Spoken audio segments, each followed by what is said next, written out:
Hi guys, welcome back to our channel. So today మనం operations management లో నుంచి first chapter introduction, definition, objectives and scope of production and operations management topic. ఇంకా chapter వచ్చేసి introduction to production and operation management. So ఇదైతే according to సియాబో క్యూస్మాన్ university page number 2. So this is question number 1, definition of production management. So according to H Harding ఏమైతే చెప్పిండంటే production management is concerned with those processes. అయితే production management అనేది ఏ టాపిక్స్ని తీసుకుంటుందో with those processes which convert this inputs into outputs. So నువ్వు ఏదైతే input వేస్తావో దాన్ని అవుట్పుట్ లాగా ఎట్లా కన్వర్ట్ చేస్తుంది. The input are various resources like raw material, machine, methods etcetera and the outputs are goods. So ఇప్పుడు నీకు ఒక వాటర్ బాటిల్ ఫ్యాక్టరీ ఉందనుకుందాం. దాంట్లో ప్లాస్టిక్ మిషన్ ఉంటుంది, ఇక్కడ నుంచి అక్కడ ట్రాన్స్పోర్ట్ చేసే మనుషులు ఉంటారు. సో లాస్ట్కి నీకేం గుడ్ వస్తుంది, వాటర్ బాటిల్. ఇదంతా ప్రాసెస్ అయితే మనం ప్రొడక్షన్ మేనేజ్మెంట్ అంటాం. సో నెక్స్ట్ వచ్చేసి definitions of operation management. So ఇవైతే డెఫినేషన్స్ అన్నమాట ఆపరేషన్ మేనేజ్మెంట్కి. ఇందాక మనం మాట్లాడుకుంది ప్రొడక్షన్ మేనేజ్మెంట్ గురించి, రెండింటికి డిఫరెన్స్ ఉంది. So according to the US Department of Education, operations management is a field of concern with. So ఇక్కడ డిఫరెంట్గా ఉంటుంది. హార్డింగ్ ఏమన్నాడు, production management is concern with those process అన్నాడు. మళ్ళీ యుఎస్ డిపార్ట్మెంట్ ఏమంటుంది, according to US department of education, operation management is a field concern with managing and directing అంటుంది. అక్కడ input output, ఇక్కడ operations management is a field concern with managing and directing. ఇది rub చేసేస్తా. So nothing to make a note, this is just as it is. ఎట్లా అంటే సియా బుక్లో ఏదైతే ఉందో మీకు అర్థం కానీ సేమ్ అదే నేను టైప్ చేసి ఇక్కడ పెట్టిన.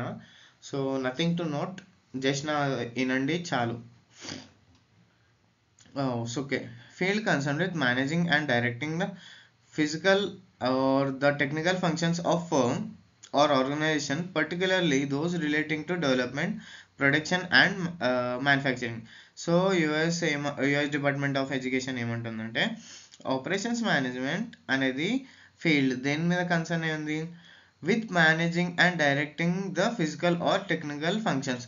సో ఏది ఎక్కడ పెట్టాలి అది మేనేజ్ చేయడం, లేకపోతే నువ్వు ఇట్లా చేయి అని ఒకరికి డైరెక్షన్ చేయడం. The physical and the technical functions of a firm. So ఫర్మ్లో ఫిజికల్గా ఉంటాయి, టెక్నికల్గా కూడా కొన్ని పనులు చేసే ఉంటాయి అన్నమాట.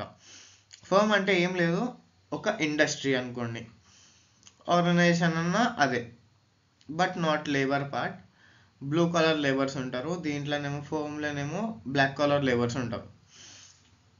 So relating to development, production and manufacturing. So దేనికి రిలేటెడ్ అయ్యింది ఇది, డెవలప్మెంట్ ఎదుగుదల కోసం, ప్రొడక్షన్ లైక్ ఎంత అవుట్పుట్, ఏమేమి గూడ్స్ ఎంతెంత మాత్రాలలో తయారు చేయబడ్డాయి, అండ్ మ్యానుఫ్యాక్చరింగ్. ఆఫ్ కోర్స్ ఇది బేసిక్ ఇంగ్లీష్, ఇంత డీటెయిల్గా చెప్పాల్సిన అవసరం లేదు. Definition of production and operations management.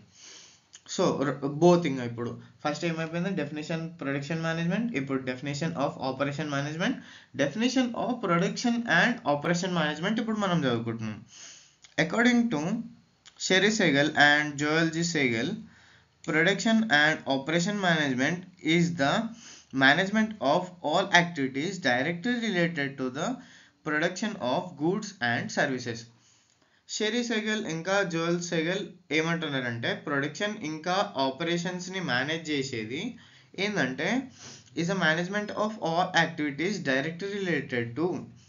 So దేనికి రిలేట్ అయి ఉన్నాయి, డైరెక్ట్గా మేనేజ్మెంట్తో రిలేట్ అయి ఉన్నాయి production of goods and services. Okay,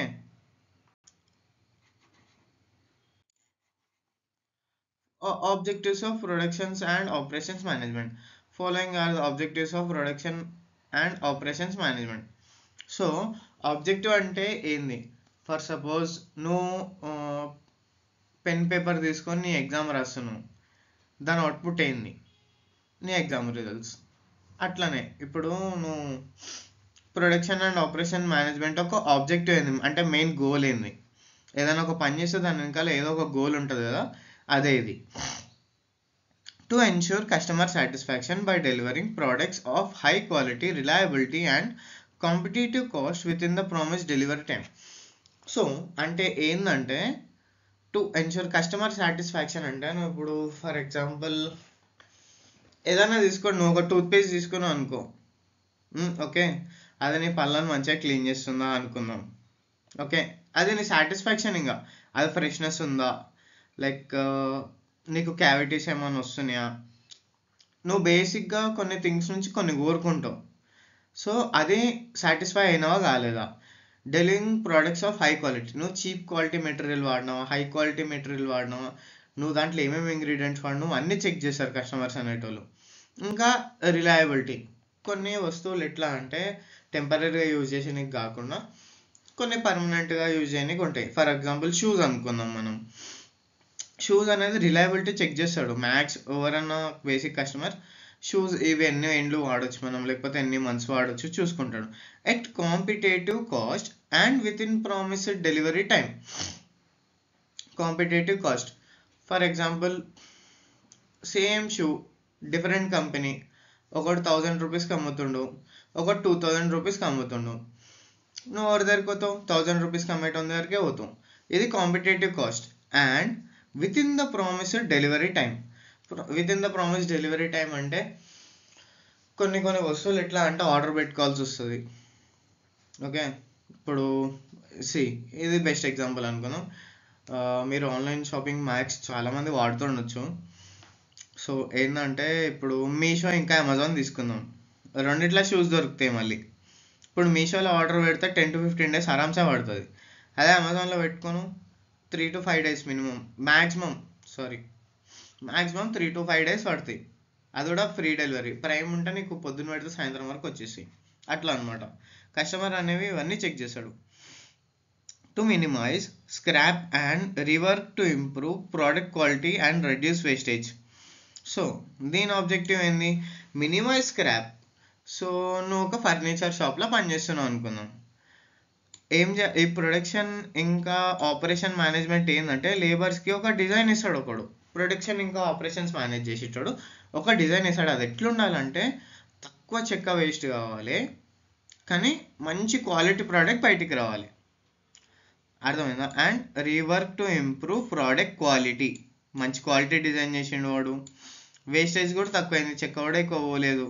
so నీకు వేస్టేజ్ తక్కువైతుంది, క్వాలిటీ ఇంక్రీజ్ అవుతున్నప్పుడు ఆటోమేటిక్గా ఈ ప్రొడక్షన్స్ అండ్ ఆపరేషన్స్ మేనేజ్మెంట్ ఏం చేస్తుంది అంటే ప్రాఫిట్స్ని ఇంక్రీజ్ చేస్తుంది. To optimize inventory levels. Inventory అంటే స్టోరేజ్, నీ దగ్గర ఉన్న సామాన్ లెవెల్. అది మిషన్ అనుకో, okay. To maximise the utilization of resources including labour, materials and equipments. So okay, ఇప్పుడు మనం ఫర్నిచర్ తయారు చేసే షాప్ అనుకుంటున్నాం కదా, ఇక్కడనే చూసుకోండి. To maximise the utilization of resources including labour, material and equipments. Labour వాళ్ళని తీసుకుందాం బాయ్, కొంచెం గ్రౌండ్ లెవెల్కి దిగి మాట్లాడుకుందాం మనం. వాడు ఏం చేస్తాడు, ఇప్పుడు ఎవడు లేడు అన్నప్పుడు అక్కడిక్కడ చూస్తాడు, మెల్లగా ఒక బీడి తాగేసి వస్తాడు. ఆ గ్యాప్లో వాడు పని చేయడు, తప్పించుకుంటాడు. ఒకడు పోతాడు అన్న కోటర్ కొట్టేసి వస్తా అంటాడు. ఇప్పుడు పైన ఉన్నాడు ప్రొడక్షన్ ఇంకా ఆపరేషన్ లెవెల్ మేనేజ్మెంట్ ఎవడైతున్నాడో వాడు కరెక్ట్గా లేకపోతేనే ఇవన్నీ ఉంటాయి. వాడు స్ట్రిక్ట్గా ఉండి వాటితో నువ్వు కరెక్ట్ 8 గంటలు పనిచేసి నువ్వు నీ ఇంటికి వెళ్ళిపో అన్నాడు అనుకో, అప్పుడు ఇవన్నీ జరగవు. సో మ్యాక్సిమం యూటిలైజేషన్ అంటే వాడుకోవడం ఆఫ్ రిసోర్సెస్. ఇప్పుడు మనం ఏదైతే ఎగ్జాంపుల్ తీసుకున్నామో దాంట్లో రిసోర్స్ అనేది లేబర్ కూడా ఒక రిసోర్సే. To maximise the cash outflow. Cash అంటే బేసిక్ క్యాషే అనుకుందాం మనం, పైసలు ఏడ. టు మినిమైజ్ క్యాష్ అవుట్ఫ్లో, ఎక్కువ వేస్ట్ కావద్దు. To maximise satisfaction of employees. మనం ఇప్పుడు ఈడనే మాట్లాడుకున్నాం, 8 hours పని చేయి నువ్వు ఇంటికి వెళ్ళిపో. లేదు, ఇప్పుడు ఉన్నాడు ఒక లైక్ వేస్ట్ ఆపరేషన్స్ మేనేజర్ ఉన్నాడు, అన్న బీడి కొట్టేసేస్తా, అన్నం మందు తాగేసేస్తా, పక్కకు పోతా, సరే పో, కానీ 12 అవర్స్ పని అంటారు. ఇప్పుడు వాడు లైక్ రెస్ట్ తీసుకుంటాడు లేబర్ అనేటోడు, కానీ వాడు సాటిస్ఫాక్షన్తో ఇంటికి పోడు. ఇప్పుడు మన సినారీలో ఏమనుకున్నాం, అరే సరే స్ట్రిక్ట్ ఉన్నా కూడా మనకు 8 గంటలు పని చేయించుకుంటుండు, పైసలు ఇస్తుండు, పంపించేస్తుండు అంతే. సో ఇది ఎంప్లాయీ సాటిస్ఫాక్షన్ కూడా ఉండాలి. ఇప్పుడు 12 అవర్స్ పని చేస్తాడు, మెల్లగా పని చేస్తాడు, 8 అవర్స్ పని చేస్తాడు, ఫాస్ట్ అయినా వర్క్ కంప్లీట్ చేసుకొని ఇంటికి వెళ్ళిపోవాలనే మెంటాలిటీతో ఉంటాడు. టు మ్యాక్సిమైజ్ ప్రొడక్షన్ అవుట్పుట్స్, ఎంత ఎక్కువ అవుట్ చేస్తే అంత లాభం వస్తుంది, కాబట్టి మనం ప్రొడక్షన్ అనేది మ్యాక్సిమైజ్ చేయాలి. ఇప్పుడు ఒక నార్మల్గా ఒక లేబర్ ఏం చేస్తాడు, డైలీ ఒక మంచం తయారు చేస్తాడు ఆన్ అన్ యావరేజ్. సో ఇప్పుడు నువ్వు వానికి ఏమని లూర్ చేస్తావు తెలుసా, ఇప్పుడు అరే నువ్వు ఎలా ఒక మంచం బదులు 2 మంచాలు చేసినావు అనుకో, నీకు 300 ఎక్కువ ఇస్తాను అనుకో, ఖచ్చితంగా చేస్తాడు వాడు. ఇదే ఒక ఆపరేషన్స్ మేనేజర్కి ఇట్లాంటి తెలివి ఉండాలన్నమాట, లైక్ ఎట్లా చేస్తే ఎక్కువ పని చేయించుకోవచ్చు. To enhance operating efficiency through the implementation of modern management techniques. So పాతకాలం లాగా లేదు, ఇప్పుడు చాలా మోడర్న్ మేనేజ్మెంట్ టెక్నిక్స్ వచ్చినాయి, అది మన ఎడ్యుకేషన్ సిస్టంలో ఉన్నాయి. అవన్నీ వాడుకొని ఆపరేటింగ్ ఎఫిషియన్సీని ఎట్లా పెంచడం, అదే ఇది. To minimize production cycle time. Production cycle time అనేది తక్కువ చేయాలి. అంటే ఇప్పుడు మనం మాట్లాడుకున్నాం కదా, ఒక ఎగ్జాంపుల్, ఒక మంచం బదులు 2 మంచాలు చేయి, నీకు 300 ఇస్తాం.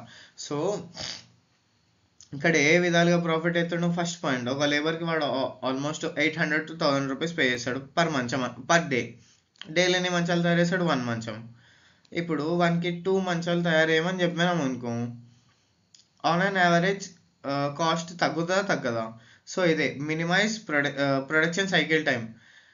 సైకిల్ టైం అంటే ఇప్పుడు 2 మంచాలు చేయడానికి వాడు 2 రోజులు తీసుకుంటుండు, మనం 1 రోజులోనే వేపిస్తున్నాం, అది కూడా తక్కువ ఖర్చుతోని. అన్ని పాయింట్స్ గుర్తుపెట్టుకొని అన్నిటినీ వాడే నేను ఎగ్జాంపుల్ ఇస్తున్నాను, కానీ ఇది అర్థం కావాలంటే అన్ని పాయింట్స్ వినాలి. To maximise profitability and return on investment. ప్రాఫిట్ని ఇంక్రీజ్ చేయాలి, చాలా ఇంక్రీజ్ చేయాలి, అండ్ రిటర్న్ ఆన్ ఇన్వెస్ట్మెంట్. ఇప్పుడు మనం టోటల్ 2000 బదులు మనం 1300 స్పెండ్ చేసినాం 2 మంచాల కోసం. సో ఇక్కడ మనకి ఎంత మిగిలినాయి, 700 మిగిలినాయి. Maximise profitability.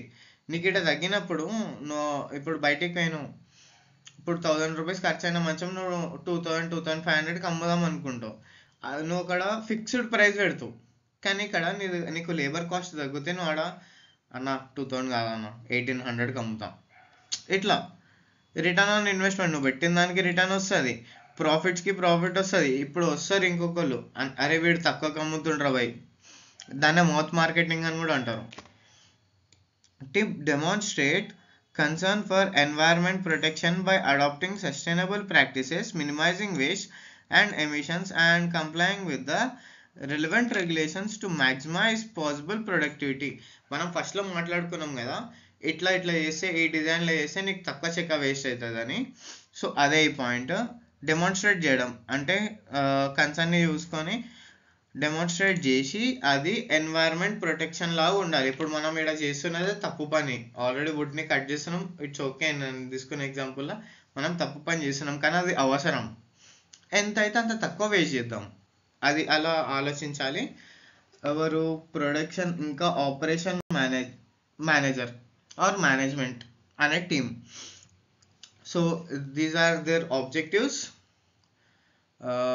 I hope you like this video. Please like, share and subscribe to our channel.